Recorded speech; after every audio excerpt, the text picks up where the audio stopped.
अगर कोई लोन लेने का सोच रहा हो तो उसकी ईएमआई यानी हर महीने की किश्त कितनी होगी?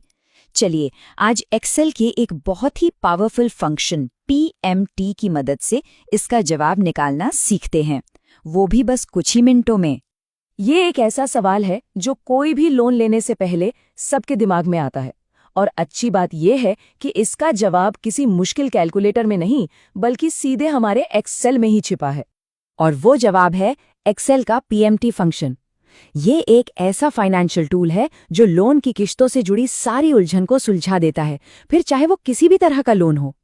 तो ये पीएमटी असल में है क्या? इसका सीधा सा मतलब है पेमेंट। ये फंक्शन बस ये हिसाब लगाता है कि एक फिक्स्ड ब्याज दर पर लिए गए लोन को चुकाने के लिए हर महीने जेब से कितना पैसा जाएगा। एकदम सिंपल।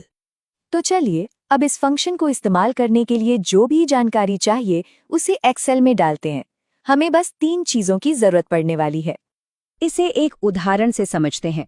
मान लीजिए कि लोन की रकम 5 लाख रुपए है, सालाना ब्याज दर 10% है और इसे चुकाने के लिए 5 साल का समय मिला है। हमने इन तीनों चीजों को एक्सेल में कुछ इस तरह से लिख लिया है।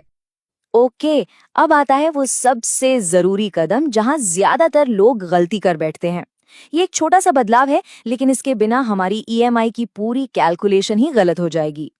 यहाँ एक जरूरी बात याद रखनी है, क्योंकि ईएमआई तो हर महीने दी जाती है ना, इसीलिए पीएमटी फंक्शन में ब्याज दर और समय दोनों को महीने के हिसाब से ही डालना पड़ता है, साल के हिसाब से नहीं। और इसे करना बहुत ही आसान है। देखिए, महीने की ब्याज दर निकालने के लिए हम सेल B4 में दी गई सालाना दर को बस 12 से भाग दे देंगे और कुल महीने निकालने के लिए सेल B5 में दिए गए सालों को 12 से गुणा कर देंगे। हो गया। बहुत बढ़िया, हमारी सारी तैयारी हो गई है। अब टाइम है असल पीएमटी फॉर्मूला लगाने का। तो हम लिखेंगे इक्वल्स पीएमटी और ब्रैकेट के अंदर सबसे पहले हम डालेंगे महीने वाली ब्याज दर जो B7 में है, फिर कॉमा लगाकर कुल महीने जो B8 में है और आखिर में लोन की पूरी रकम जो B3 में है। एंटर दबाते ही हमें ये रिजल्ट मिलेगा। अब आप सोच रहे होंगे कि ये रकम नेगेटिव यानी माइनस में क्यों है।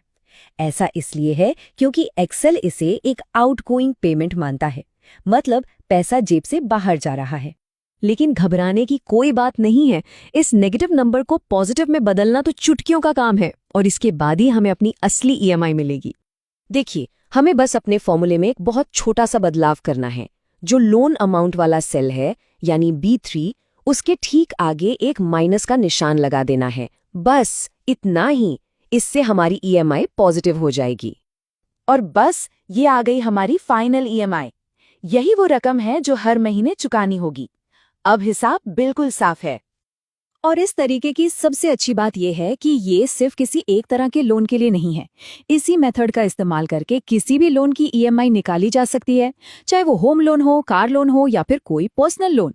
तो अब जब ये कमाल का टूल इस्तेमाल करना आ गया है, तो सवाल ये है कि सबसे पहले किस लोन की ईएमआई का हिसाब लगाया जाए। इसे जरूर आजमा कर देखिए।